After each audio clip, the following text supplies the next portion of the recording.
and the preacher says something to bless our lives.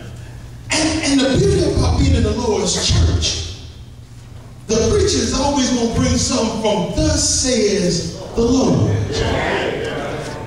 But it's amazing to me what happens on Monday morning. Y'all got confidence? We walk into our offices and we so sit at our cubicles, and before we can sit down and take out our pencil sharpeners, amen somebody, Mary is coming by saying, child, no, not here. Child, you should have been at church with me on yesterday. Pastor talked about such and such. Ooh, child, you should have been there. And you talking about, that's good. You ain't said nothing about what your preacher said. Y'all give me. They talk about Pastor so-and-so. But you ain't studying about what.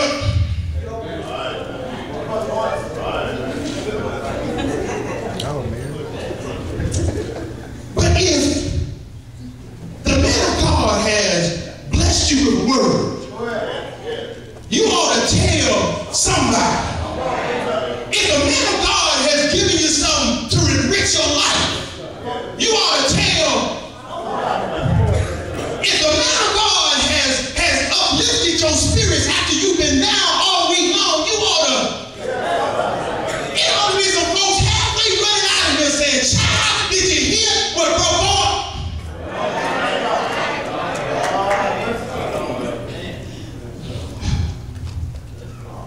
There was a woman one time who had an encounter with Jesus.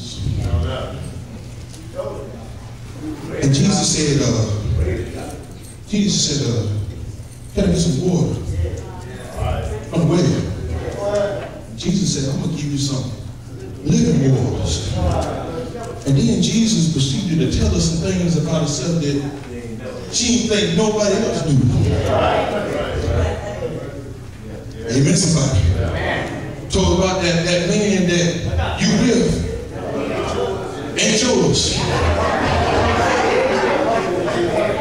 Amen, somebody.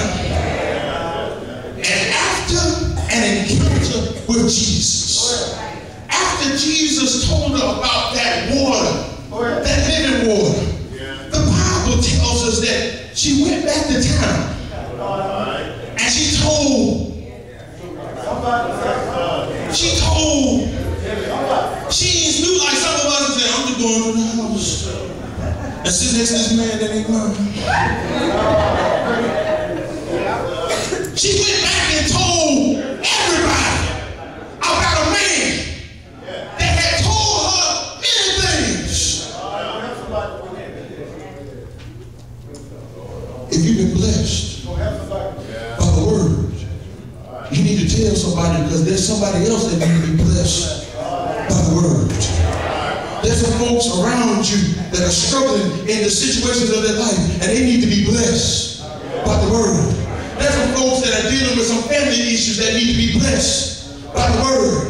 There's some folks that are dealing with some financial issues that need to be blessed by the word. And guess what? You might be their blessing so they can be. The Bible says, while the people were talking about Ezekiel encouraging others to come, there was a problem. You see, while the people were receiving the word, they weren't doing anything with it. They were receiving the instructions of God, but they hadn't made it a part of their lives. While they were partaking in the word, there was no ingesting of the word. These exiles heard what God said. They just didn't do what he said. And there are some of us in this situation, even on today. There are some who hear the word being preached. They hear the proclaiming of the unadulterated gospel of Jesus Christ. They hear the manifold wisdom of God. But while they're hearing the word, they have not made the word a part of their lives. We have to understand, if we're going to receive the word, we have to make the word a part of our lives. We talked about this in some of our classes. The Bible tells us over in the first chapters of Ezekiel. Ezekiel was told to eat the scroll. Y'all remember that? He was told to eat the scroll.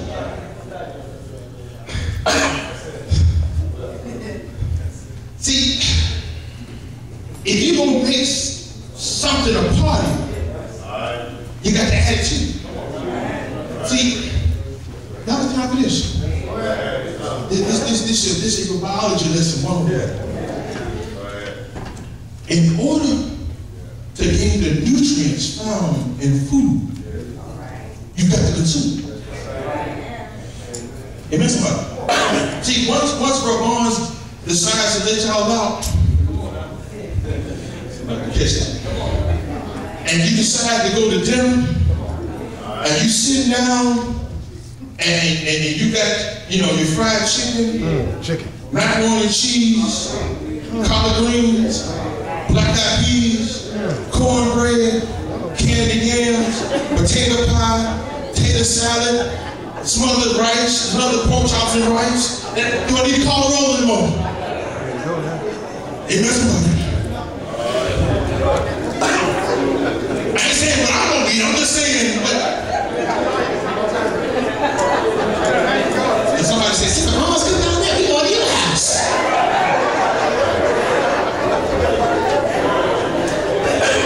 Come to my house you want to. You're going to be embarrassed.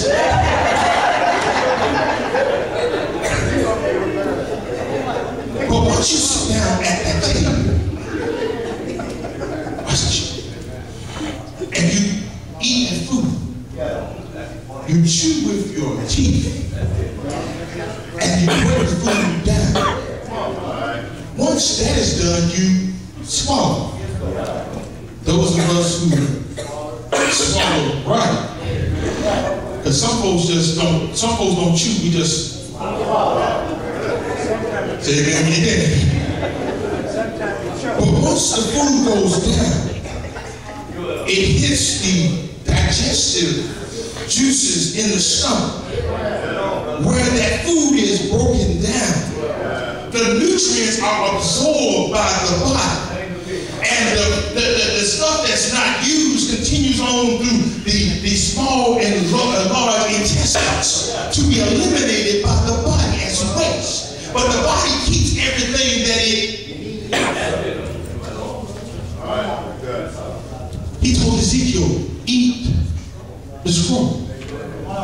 In other words, he was to ingest the word.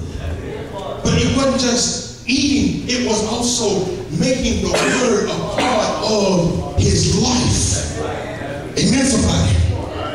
And I like what Ezekiel says, that he eats the scroll and the scroll tasted like,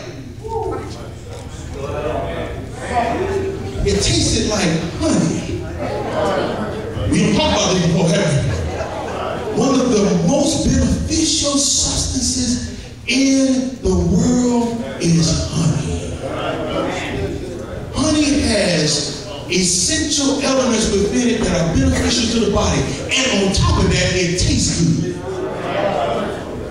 Amen, somebody? Y'all don't miss this. He said, eat the scroll. And the scroll tasted like honey. So in other words, Ezekiel was saying, we need to eat this because it's good for us and it tastes good. Somebody missing this show.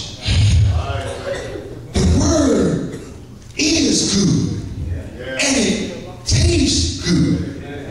But some of us are receiving that stuff that tastes good and good for us, and it's going in one ear and out the. And then we wonder to ourselves, how come our lives are not any better? We wonder to ourselves, how come we're still stuck in the same muck and mire of our existence? It's because we have not taken the time to ingest and make the word a part of our lives.